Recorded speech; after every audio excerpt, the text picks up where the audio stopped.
রাষ্ট্রপতির ভাষণে জুলাইকে নিয়ে একটা কথা বললেন না, কোনো কিছু করলেন না, আজকে জুলাই অধিবেশন ডাকতেছেন না। আর তাহলে কি প্রধানমন্ত্রী জুলাইকে ধারণ করতেছেন না?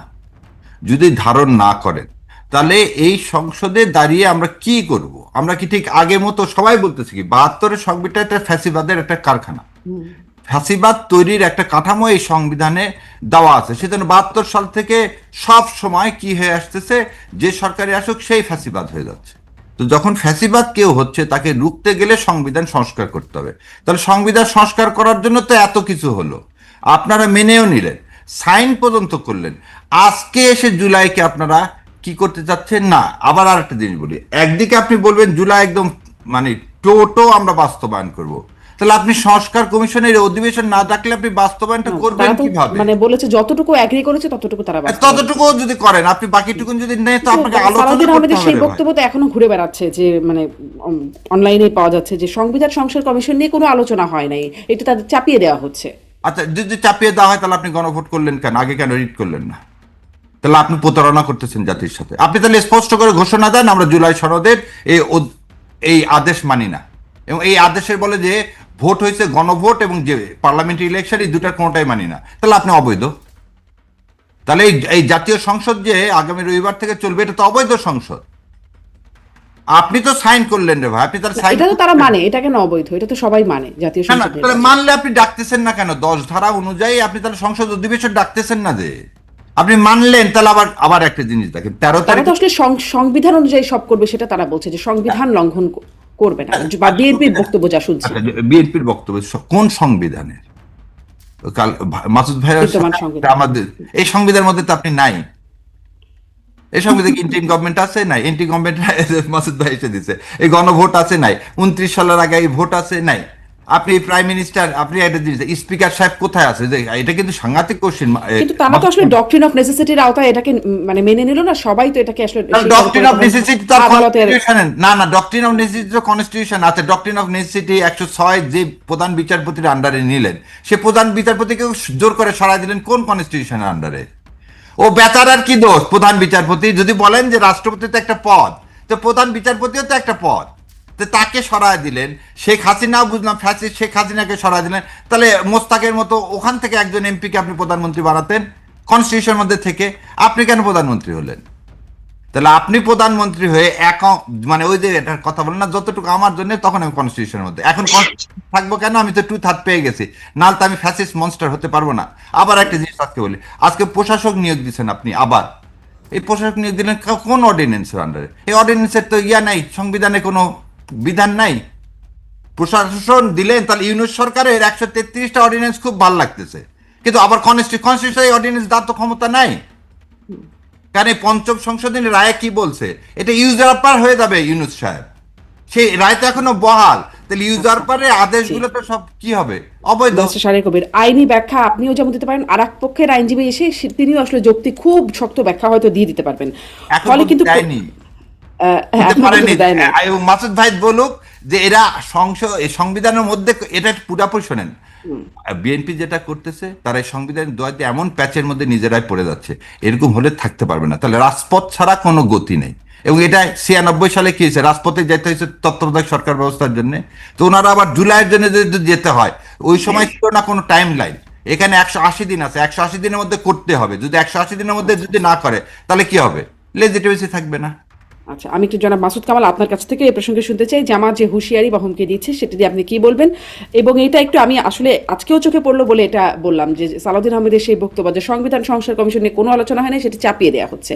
কিন্তু এখন তো সেটি আসলে নথিভুক্ত হয়েছে, সেটির বাস্তবায়ন করা হচ্ছে না, বা এবং তাকে যখন জিজ্ঞাসা করা হয়েছিল এই হুঁশিয়ারি সম্পর্কে, যে জামাত রাজপথে নামার হুঁশিয়ারি দিচ্ছেন, তিনি বলছেন সেটি তাদেরকে জিজ্ঞাসা করুন। এটি স্বরাষ্ট্রমন্ত্রী বলছেন, মানে এই সম্পর্কে কোনো কমপ্লিট অ্যান্সার দেন নাই, বলছেন তাদেরকে জিজ্ঞাসা করুন। আপনার কাছে আপনার মূল্যায়ন কি?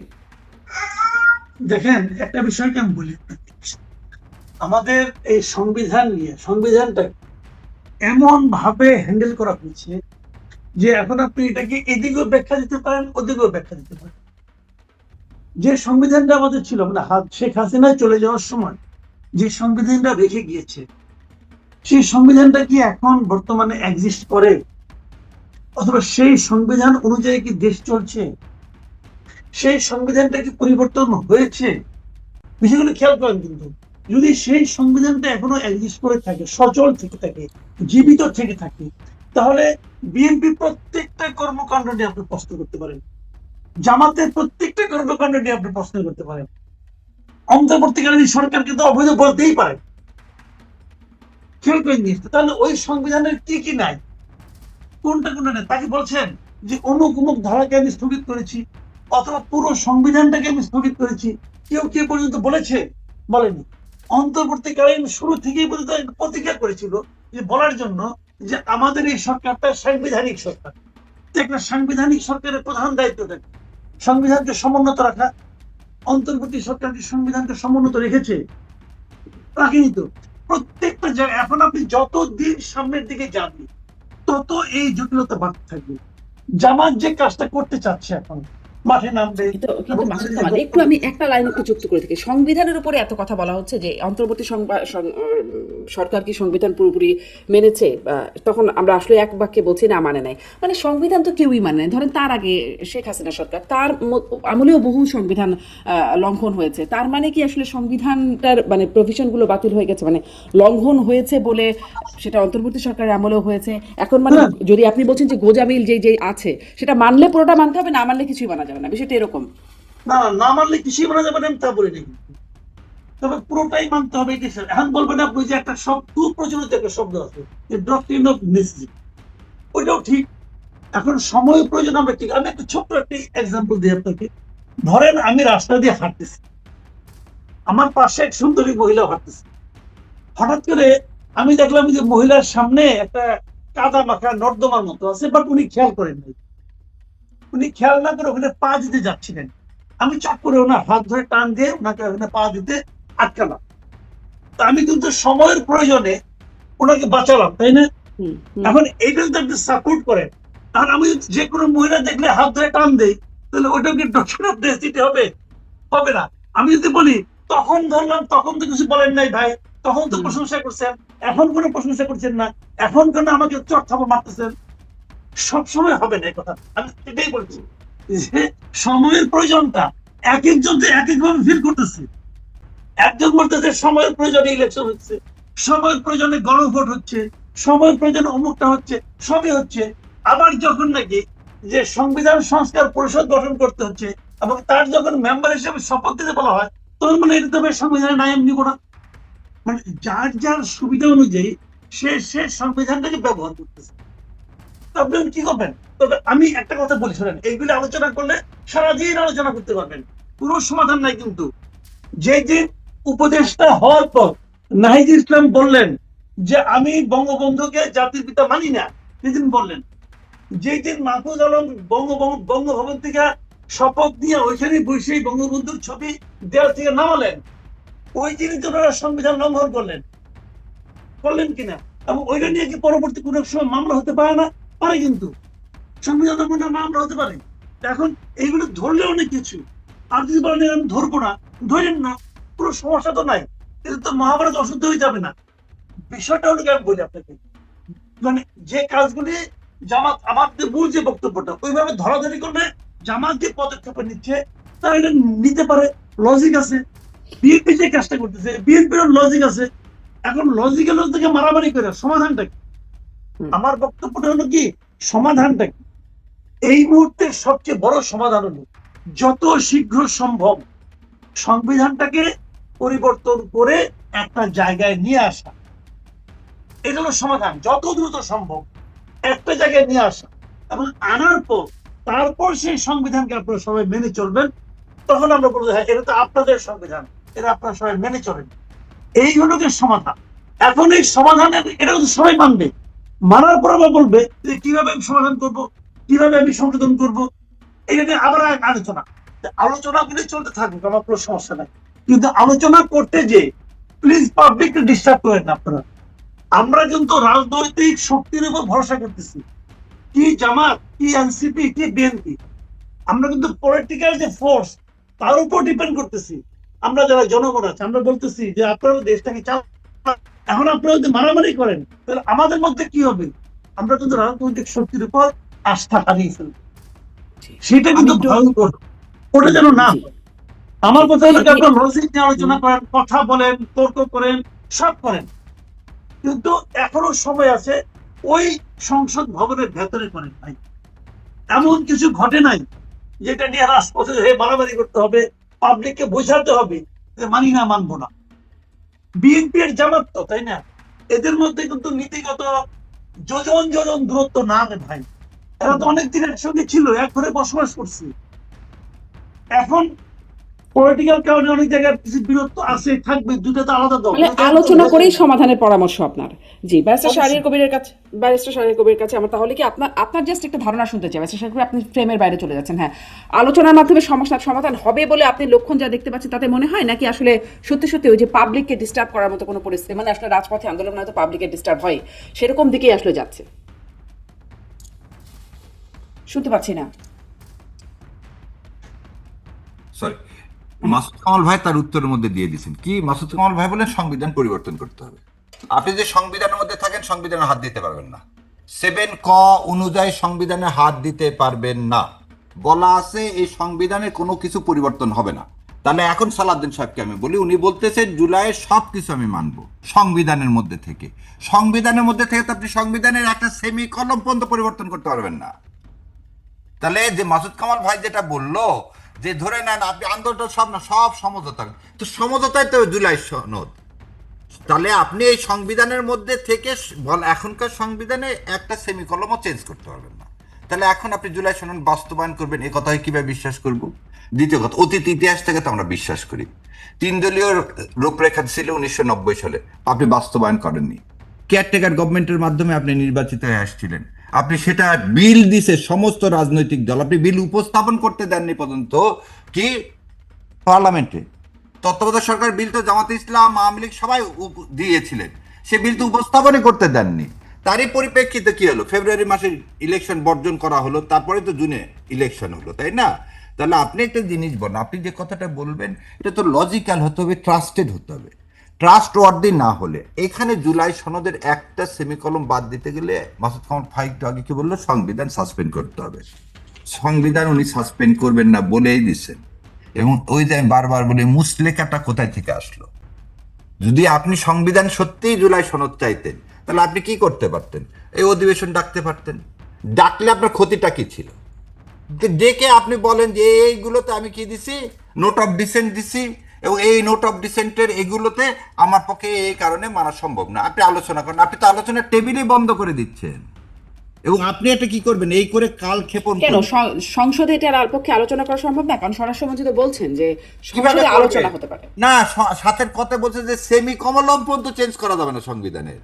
তাহলে আপনি বিশ্বাসঘাতক হয়ে যাবেন। ভাই তো খালি বললো যে ছবি নামানা, এই ছবি নামানোর কথা বলি, যে এখনো তো চারে আছে যে ছবি টানাতে হবে, শেখ সাহেবের ছবি তো কোথাও নাই। তা আপনি তো প্রতি মুহূর্তে সংবিধান অবমাননা করতেছেন। সাথের কথা বলা থাকলেও মানে সংবিধান পরিবর্তন কিভাবে করতে হবে সেই বিধানটাও তো সংবিধানেই আছে। আছে, কিন্তু পরিবর্তনের বিধান তো আছে। না বিধান আছে, সেই বিধান তো কার্যকর হবে না, কারণ মূল স্ট্রাকচার তো চেঞ্জ হয়ে যাচ্ছে। যাই হাত দিচ্ছেন সেইখানে তো আপনি পারতেছেন না 142 দিয়ে। কারণ জুলাই সনদে আপনি যা যা বলছেন সেটা তো মূল স্ট্রাকচার চেঞ্জ করলেন। 91 সালে আপনি কেন রেফারেন্ডাম দিছিলেন?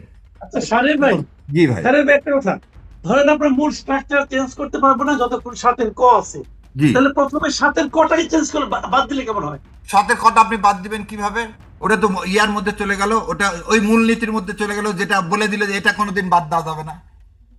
ওইখানে তো প্রস্তাবনা যেমন বাদ দেওয়া যাবে না, হাতে দিতে পারবেন না। মূল ইচ্ছা 7 কথা আপনি বাদ দিবেন। কিন্তু ওই যে পার্লামেন্টের সভরেন্টি পরের পার্লামেন্টকে তো বাইন্ড করতে পারবে না, তারা তো তাদের মতো করে সংবিধান পরিবর্তনের নিয়ম অনুযায়ী সংবিধান পরিবর্তন না, করতে পারে। এইখানে হচ্ছে যে কেশবানন্দ ভারতীর কথা, বেসিক স্ট্রাকচার পারবেন, সেজন্য এই অ্যামেন্ডমেন্ট কেসে কি বলে দিল, ওই যে সংসদে কি বললেন, পার্লামেন্টে অ্যাবসলিউট মেজরিটি দিয়ে আপনি কি করছিলেন এরশাদ সাহেব? হাইকোর্ট দিয়েছিলাম বেঞ্চ, অ্যাপেলেট ডিভিশন কি বললো, যে মূল স্ট্রাকচারে হাত দেওয়া যাবে না। তো 7 ক পড়ে গেছে মূল স্ট্রাকচারের মধ্যে, তো আপনি সেকেন্ড কথা 7 ক যখন পরবর্তীতে আনা হয়েছে, এটা তো মূল সংবিধানে ছিল না, তাহলে পরবর্তীতে বাদও দেওয়া যাবে না না তা যাবে না, ওই যে মূল স্ট্রাকচার না, ওই 2/3 মেজরিটিতে বাদ দেওয়া যাবে না, এটা সংবিধান, সেজন্য সংবিধান আপনাকে বাদ দিতে হবে। আপনাকে ওই জন্য বললাম এই সংবিধান স্ক্র্যাপ করা ছাড়া এই সংবিধানে আর আপনার হাত দেওয়ার কোনো সুযোগ নাই। আচ্ছা তাহলে শাহরিয়ার ভাই, আমি তো আপনি আমাকে তো বলেন, শাহরিয়ার ভাই আপনার কাছে তাহলে কি মনে হচ্ছে বিএনপি আসলে কি চায়? বিএনপি চায় কি যেভাবে আগে চালায় আসছে, শোনেন আপনাকে, বিএনপি যে কার্বন কপি হয়ে যাচ্ছে আওয়ামী লীগের, ওই সুবিধাতে যে যায় মানে লঙ্কায় সেই হয় রাবণ, সেই পরিস্থিতিতে সে চালাতে চাচ্ছে। সেই সংবিধানে কেন দোহাই দিচ্ছে? আজকে প্রশাসক থেকে নিয়োগ করা থেকে শুরু করে যা যা করতেছে, এটা তো সংস্কার হলে আর পারবে না। আপনি একটা জিনিস দেখেন, এই কমিশনের রিপোর্টগুলো কিভাবে ইন্ডোর্স করবেন আপনি? আপনি যে সব জায়গা থেকে এই দুর্নীতি দমন কমিশনের চেয়ারম্যানকে সরাই দিলেন কিভাবে? আলোচনা করা ছাড়া। বাংলাদেশ ব্যাংকের গভর্নরকে সরা দিলেন কিভাবে? পুলিশ কমিশনকে কিভাবে আপনি করবেন? আপনি ওটা বাদ দেন, আপনাদের সাংবাদিকদের যে নিউজ বোর্ডের যে ইয়াতে প্রস্তাবনা, সেটা আপনি বাস্তবায়ন করবেন কি? কিছুই করবেন না। আপনি 5 বছর গোলেমালে চালায় দিতে চাচ্ছেন। এবারে তো তা হবে না। এবং এই জন্য কথাগুলো, এই যে আমি আপনি গতকাল একটা কথা বলছিলাম যে বিভেদ তৈরি করা, এই যে রাজনীতি, প্রথম কথা হলো যে আপনি আলোচনার মধ্যে আলোচনা তো করলেন রে ভাই, 200 কতদিন তাহলে এই আলোচনায় গেলেন কেন? আপনি বলতেন না এই আলোচনায় যাব না, আলোচনায় গেলেন, সাইন করলেন, তারপর আপনি আবার বলছেন কি আপনার সাথে নাকি হিপোক্রেসি করা হয়েছে, যেগুলো আলোচনা হয়নি সেগুলো বাইরে ছিল। তাহলে আপনি রিটটা ইলেকশনের আগে ফাইল করলেন না কেন?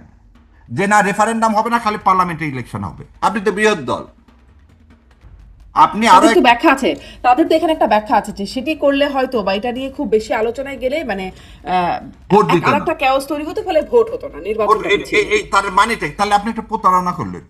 আপনি একটু অল্টারনেটিভ ওয়েতে আপনার আপনারাও তো তাহলে তারা তো পাল্টা বলতে পারে না যে আপনারা ব্ল্যাকমেইল করছেন, যে এটা মানতে হবে, না মানলে ভোট নাই, না, এরকম পরিস্থিতি দাঁড়াবে। হ্যাঁ, দুই পক্ষের একটা আলাদা আলাদা না তা হবে না। আমি তো সাইন যেটা করছেন কন্ট্রাক্ট, ইউ আর বাইং, আপনি তো ওই কন্ট্রাক্টের আন্ডারে আসলেন। হাফিজ সাহেব যে কথাটা কিন্তু বলছিল, কন্ট্রাক্টের টার্মসে কিছু কিছু পরিবর্তন হয়ে গেল, তাহলে তো সেই কন্ট্রাক্টে না টার্মস কিভাবে পরিবর্তন হলো? আপনি তো আলোচনা ছাড়াই যেটা হয়ে গেল, যেটা বলাই হয় নাই, তা সেটা বসিয়ে দেওয়া হলো। আপনি তো এই দেখেন, এখানে কথাটা প্রথমে কি ছিল যে 180 দিনের মধ্যে অটোমেটিকলি বাস্তবায়ন হবে।